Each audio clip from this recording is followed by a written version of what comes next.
you what book, but maybe I should pass on. Oh, yes. Okay, so I'm reading this book currently that's called Ain't I a Woman? And it's about Black women and feminism. It's really, really touched me and also enraged me at the same time. What's it about?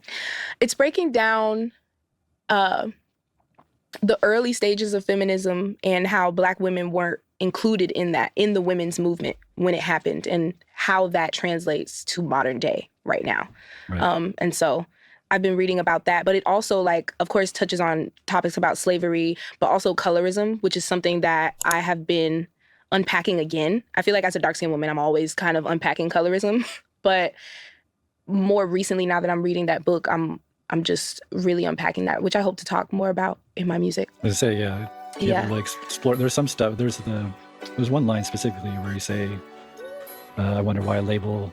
Yes. What is it? I wonder what my label see in a bitch this Black. Right. Yeah. And I didn't really touch on it too much in this project because I'm still unpacking it, but there's something there. Yeah. You know, I get a lot of different comments like, oh, she's so underrated because she's dark-skinned.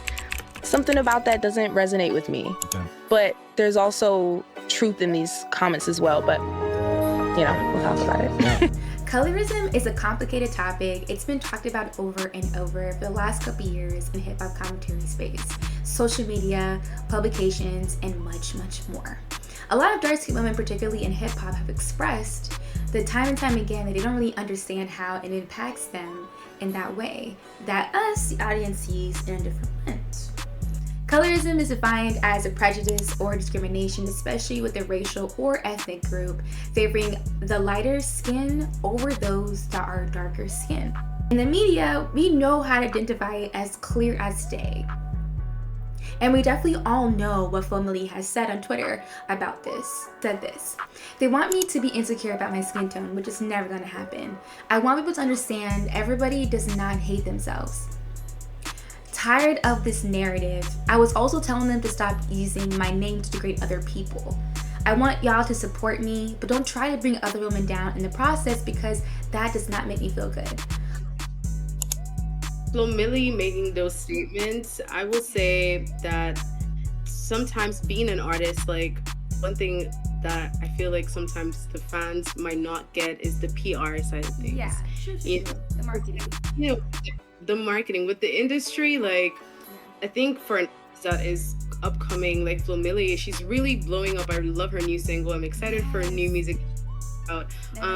But I see her in a position where she's not looking to burn any bridges or, you know, stir up a fight. But I would say to anyone that pays attention and sees it, you could see the impact of, like, colorism, you know. It had me start to think about the current state of rap, especially in that female space, especially in women in that space, and if colorism has gotten any better within the last decade. So let's start from the beginning.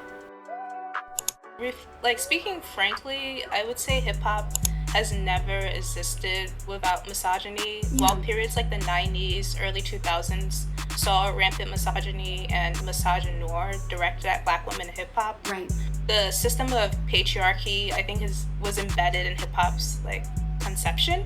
So a notable, like, early example of this misogyny and patriarchal hierarchy in hip-hop culture is the story of Funky 4+1, and, like, shout out to the Louder Than a Riot podcast. This is where I found or was introduced to the story.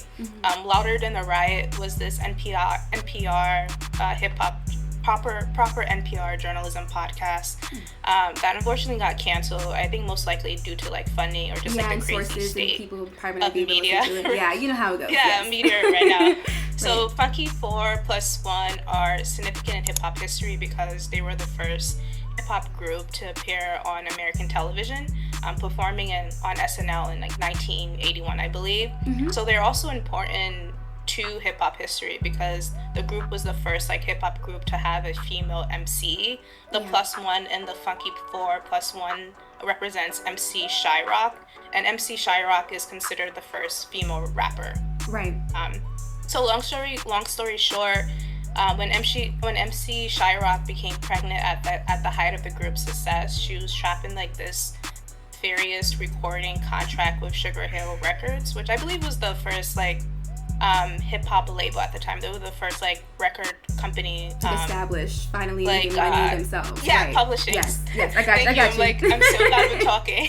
No, you're good. I feel it in for you. My thoughts. I feel it in. So she had to take a step back in her career. So by the time she like pops back up on the scene, like hip hop is moving so fast at the time. This is like the 80s, early 90s, and like new crew popping up, and so she's not able to really regain the momentum in her career, and for a while her legacy is lost in hip-hop history. Women in rap early on was automatically objectified, and we all know exactly what happened in the introduction of like the peak of black music in the 90s.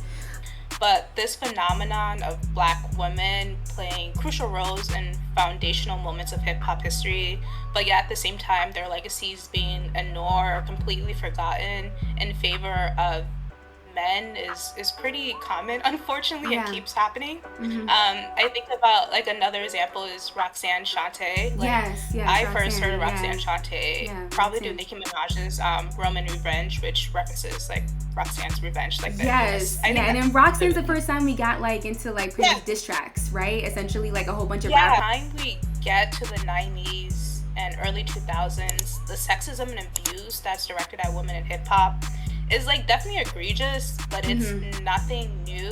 And I also like to add, like, additionally, it's important to note that this isn't solely a hip hop problem. Like the treatment of women at the time in those decades are reflected of the culture of these decades. Yeah, so in the like 90s, rock for music, instance, it's like Bill Clinton taking advantage of Monica Lewinsky. Like fully aware of the power dynamics as him as a president, and I think she was like his like intern at the time. It's also like Anita Hill testifying against Clarence Thomas for like sexual harassment she faced. So MTV, additionally, like MTV is booming and music becomes like a lot more visual, like you're seeing cover arts, and like nothing sells as much in advertising like sex. So it doesn't matter if these rap lyrics are questionable or these music videos are really explicit.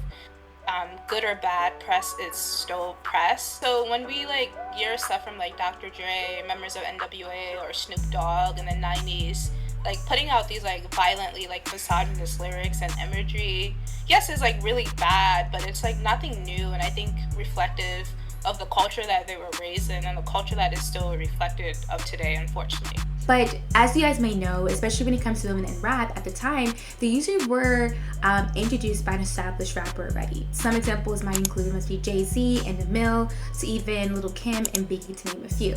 But like I said, the peak of music back then was definitely all black people who were being seen and being known for sure. But digress, black men still have a lot of things to say in the lyrics. Some to name a few. Like Black, Nasty, and Mad and Fat on the song Another with Lil Kim and Biggie, or rapper Gucci Mane proclaiming that yellow everything, including yellow bones, on Lemonade. To even Lil Kim said this also in an interview. She goes and says, I have low self-esteem and I always have. Guys always cheated on me with women with European looking, and how could I compete with that? Being a regular black girl wasn't good enough.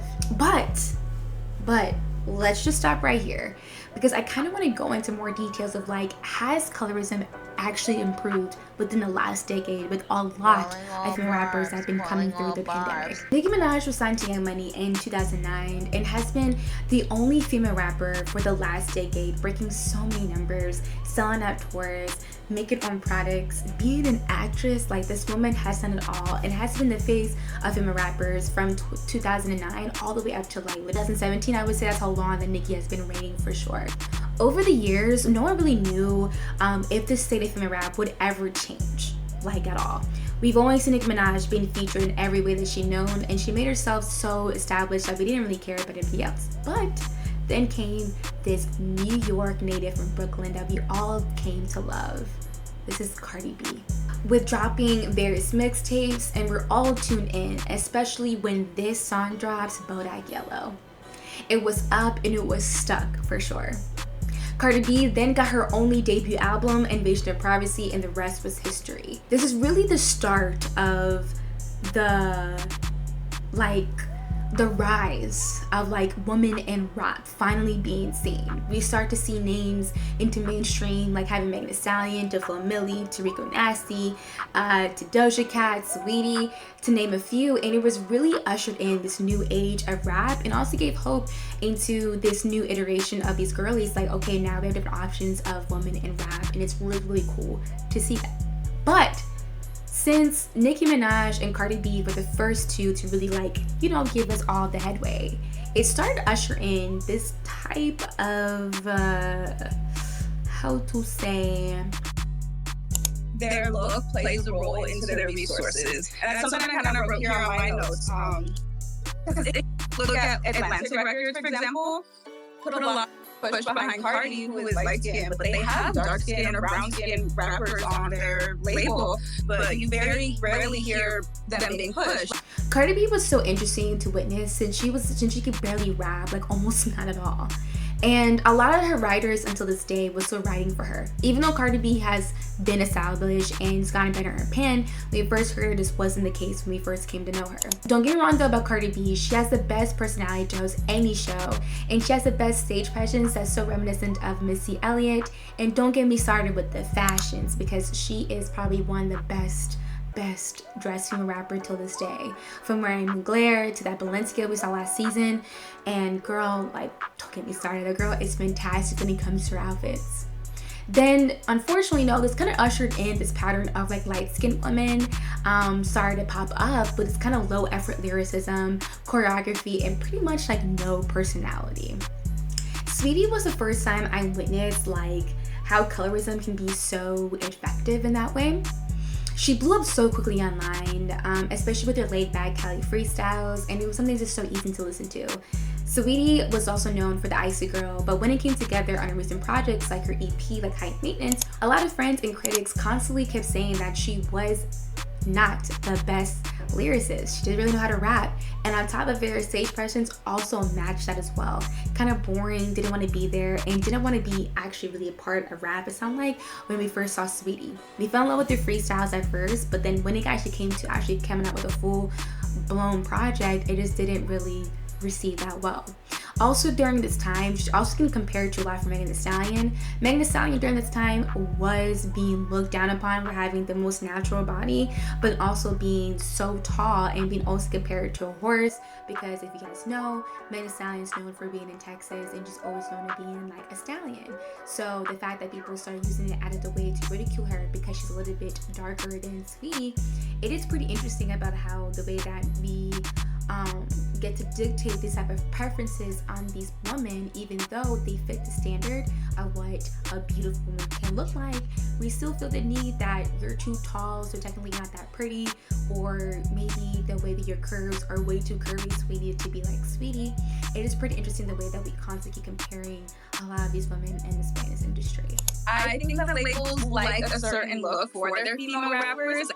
They're the typical, you know, light skin, thick, just a very typical, stereotypical look for the girls, and I think Ice Spice obviously fits that like to a T. So it's easy to market her because she is what people already have in mind when they think female rapper. But someone like Flomilli, who's just completely against the stereotypical look. Yeah, Texurism and Featurism does matter and plays a role in the treatment of light-skinned rappers versus dark-skinned rappers. Like, thank you for referencing Ice Spice in this question, because she is a good example of this like discrimination and prejudice in the ways that it can benefit and also weaken your career. Probably the biggest critique that has like followed throughout Ice Spice's career is that she's not a good rapper, and people are only really listening to her music because she's conventionally attractive. Like, it's all about the sex, right? Sex sells.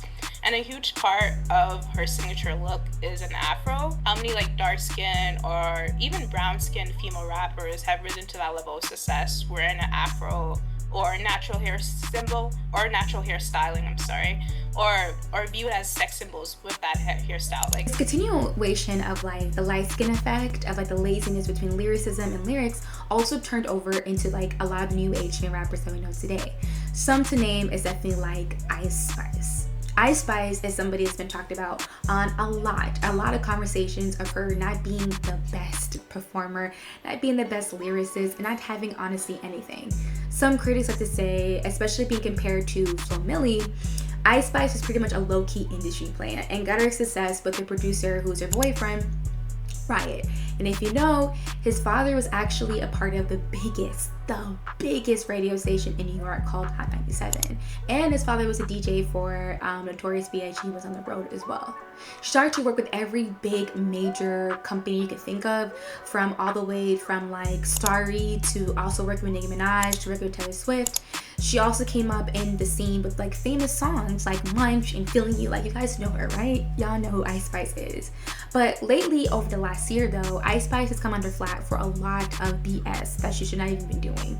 Especially coming for Doechii on text with their best friend, to even going up with her other best friend, Cleopatra, by pretty much utilizing her success online to garner a new fan base every chance that she gets. Being in the music space, you see that there are a lot of platforms that are difficult for upcoming artists to access. And I saw Ice Spice access those platforms overnight. To be successful on like YouTube, right? On TikTok, Instagram, Twitter. It was a little to me, it's still a little suspicious. I still feel like there was a level of coordination. People don't really realize that a lot of is very coordinated. When you watch, it's super coordinated. It might come across as oh, this is just organic, but when you actually examine her team, you look at her producer. Some of these women just don't have teams that are gonna push them well. I recently was talking to someone, 20 Days, shout out to 20 Days of June. He's a really great content creator, and he's a really big fan of Doechii. He ups Doechii on all his platforms, and he was talking about how the difference, how Doechii has a leg up in this industry compared to other women, is that she has a really great family at TDE. Yes, people that support her. A management and label that are gonna see her flourish, who have been with her since the beginning and actually want the best, compared to other women who are in these nefarious record deals. We've seen it with Megan Thee Stallion with her whole thing with 300, and now she's at Roc Nation. I think even though she's selling you the fantasy of every type of a woman should be by fitting the standards of having a curvy body and having a look, she doesn't have anything besides those two things. And I don't know who to blame when it comes to those kind of ideals, honestly. So to me, I feel that extreme coordination played a part in Ice Spice's reign. Trajectory, just went faster. And also just having rap, female rap women have been taking over, but for the biggest artist in the world, Taylor Swift, to be oh, I love you so much that I want to just have you on. It was almost who does she know behind the scenes that get her that close to those doors? And it's faster than Saweetie too, if I'm being honest with you. She got it way faster than Saweetie. Faster than any female rapper that I've seen. So that's why to me, Ice Spice is just a special case study. I'm still watching her trajectory because I'm just that growth is crazy. It's not a normal trajectory that you would see artists take. It was just so quick up there. It seems the industry before used to train stars. Right. When you go look at for example, look at Destiny's Child. Look at how much training they went through. You can see that work ethic carry on Beyonce's career until now. You see that's why I'm gonna say it, and this is one discussion that we've been having on social media, but that is why rap as a genre is lacking superstars that emerged recently, because there's people that are still superstars in rap, huge, are people that debuted more than a decade ago. They're still the people dominant, and that's because of artist development. I when an artist gets famous too quickly, then they skip a phase. They skip that phase where, you got to get in front of the small crowds and learn how to work it's like crowd. You need to build that. You need to get in front of you need to start with a small crowd of 1,000 people and be able to work that crowd before you graduate to, an arena, before you but you see artists nowadays, like, you blow up on TikTok, next thing you're on a stadium stage. You don't know how to work that stage. You don't know how to work, like, to perform. And the yes, lighting, the dancers, the looks, what we saw with Beyonce's movie. We saw Beyonce's movie with Renaissance. It took her 4 years to get to the production. 4 years. Exactly. It's not an overnight thing. Yes, and we're seeing that reflect across all industries. Like, we're just seeing that don't know how to put on a show. And it's sad. It's sad, really. But I think the best way to try to figure out about colorism in the best way that's not always able to be seen, but it's by the numbers. So I think it'd be the best way to do a timeline that showcases their visibility, their fame, and their recognition among the arts. So let's get into and how much it impacts their careers and if it does still impact women today. So I made a list of awards, first week's debut albums, and mixtape. I was thinking to do singles too, but that'd be too damn long, especially with Megan Thee Stallion and Doja Cat on that list. First, let's get into all their awards and nominations. I made this list as they're all televised and pretty much known in constant conversation with music. They all have received more than what I listed, and some awards are more specific to certain artists, so I add the total list of awards that are not televised down below. Alright, so the first person, or I guess all the artists we're going to get into is going to be flomilli, Doja Cat, Ice Spice, Lotto, Megan Thee Stallion, Doechii, Glorilla, and Saweetie. Like, Saweetie doesn't have that much rewards compared to, like, Megan Thee Stallion and Doja Cat, to give you an idea. Like, Megan Thee Stallion in total has about 133 nominations, and she's won literally half of her awards. And what's really interesting too about Megan Thee Stallion, she wins them mostly for literally the BET hip hop awards. Like, she gets nominated, gets awarded literally every single time that she gets when it comes to her artistry and her craft, which I really do appreciate. And then let's go into Ice Spice, for example. Ice Spice got nominated like crazy, but she's literally only won 9 awards. Out of the list that I've created here, it's only like 3 out of 27. Like, that is insane. But then when you look at flomilli's never really been nominated that much or awarded, which is pretty insane. And I wonder if that goes more into the line of like her label and the support. Because when you look at Doechii, for example, like Doechii, obviously she's just been, I guess, relevant since like 2016. She doesn't have that many projects and she's doing things a little bit. I think that people should probably follow Doechii steps when it comes to getting into music, because she dropped a whole bunch of mixtapes first, and then only one EP with TDE, and then she finally dropped her official mixtape, Alligator Bites Never Heal. And what I really do appreciate with Doechii, is that the biggest awards that she got nominated for, a lot of people literally don't get nominated. Like, flomilli's never got nominated for anything. Ice Spice got 4 nominations but never won anything. And then when you look at Saweetie only got 2 nominations but never ever won anything, which is pretty interesting. Like, overall, when you see all the nominations here, you get to see that talent sells more than obviously like marketing, if that makes any sense. Like, the fact that Ice Spice got nominated so much and like Saweetie didn't get nominated at all, I think it's really a test to it too. Like, yeah, you actually have to be a good rapper and a good performer and a good artist to actually get nominated. Doja Cat and Lotto are an example of like light-skinned women that don't have that low effort effect that I talked about previously. Like, these 2 women are able to give you talent, lyricism, and also really good stage presence, and it does literally show when they get nominated and when they get awarded for that. A great example of that for Lotto, in total, she's got about 39 nominations, and then she's won literally half of that, 23. Then when you see Doja Doja Cat's been nominated 245 times, and she literally got 69 of that. And I think for Doja Cat, it's a little bit different since she's more of like a pop person. But even though she got nominated for Scarlet as well. But yeah, like the data does show colorism does exist when it comes to being seen, being noticed more, but you don't get the awards and the access and accolades, I would assume. And that's really interesting to think about it. All right, so now let's get into their very first, either the first album or first mixtape and their sales.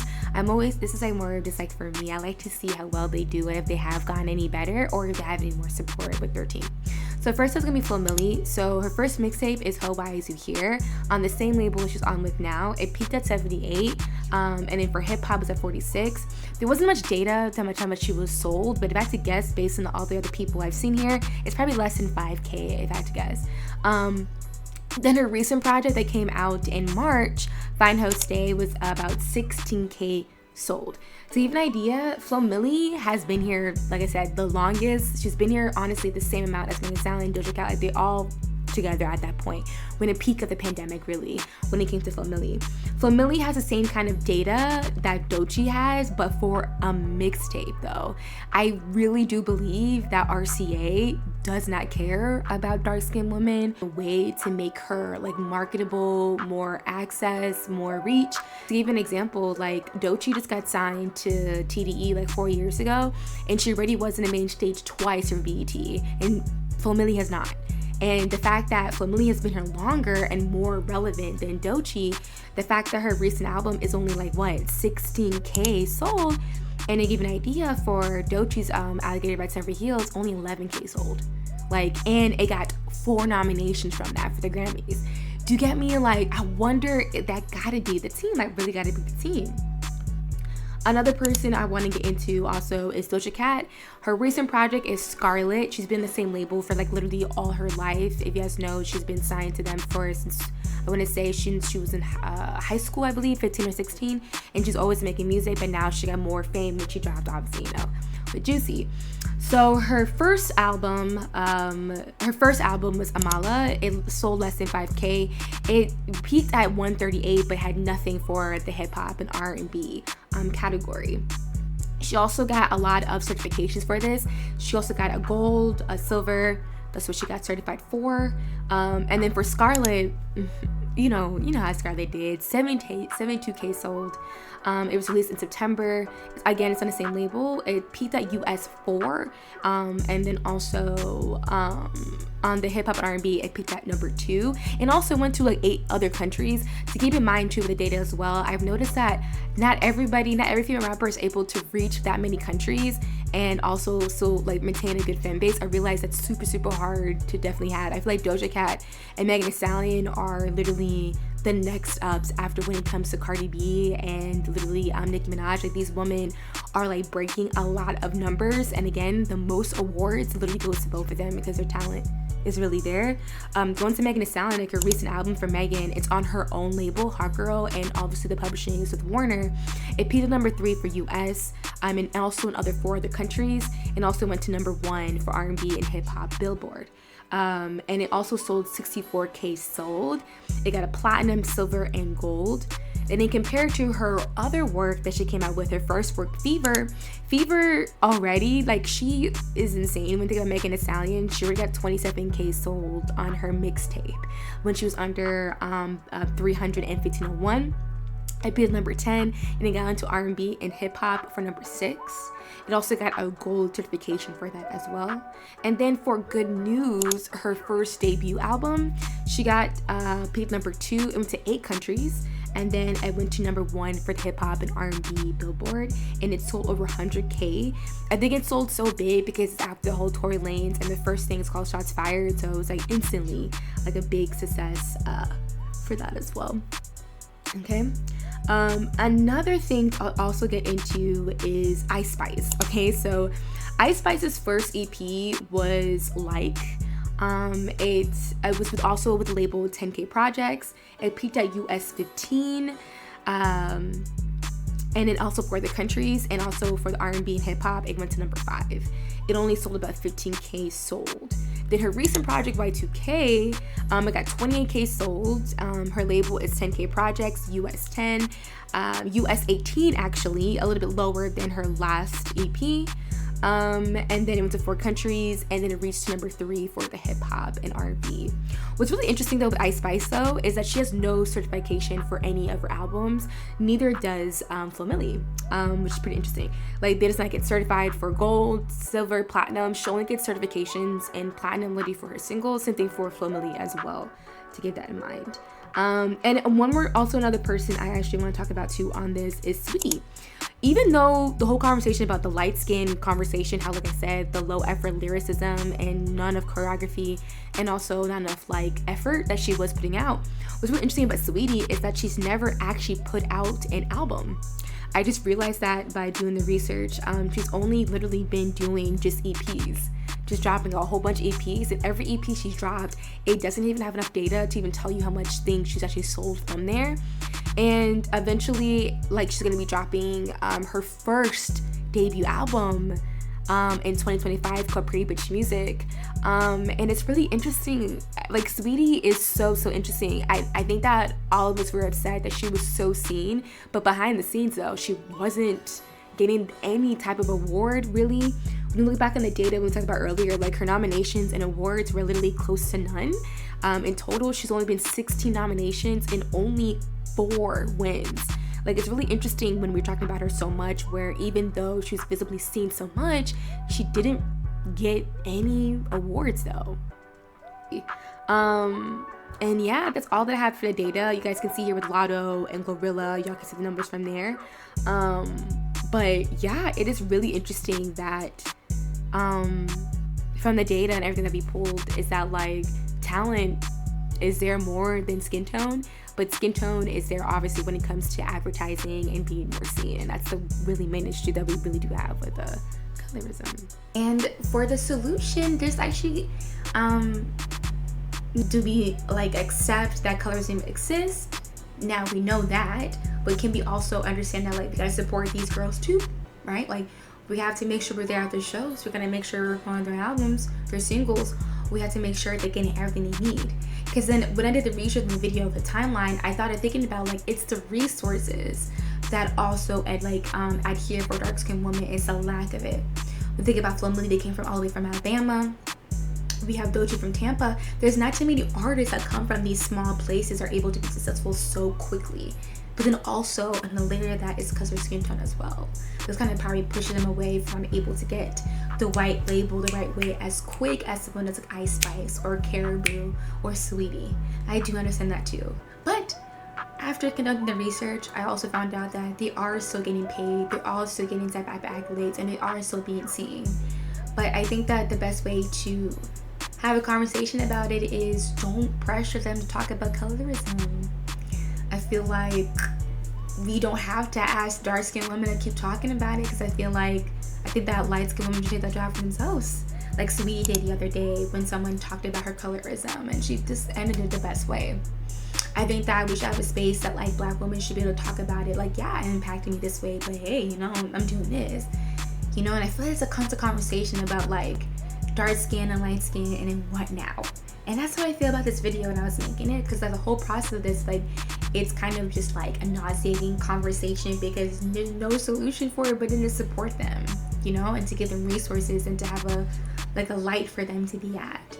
But yeah, that's all I say. Thank you guys so much for watching the video. I want to give a shout out to Sayou for being a part of this video. It's so great to have a collab. I want to give a shout out to Ashlyn for their commentary on this, and also want to give a shout out to also for Elsie to be a part of this conversation. We recorded this almost a year ago, and now I'm here now, and there's a whole bunch of delays and things that happened. And again, this topic is super hard to just talk about in one day or a couple of days. So I'm happy to get this all out for you guys. But yeah, that's all I had to say, y'all. That's all I had to say. That's all I really have to say. And yeah, bye.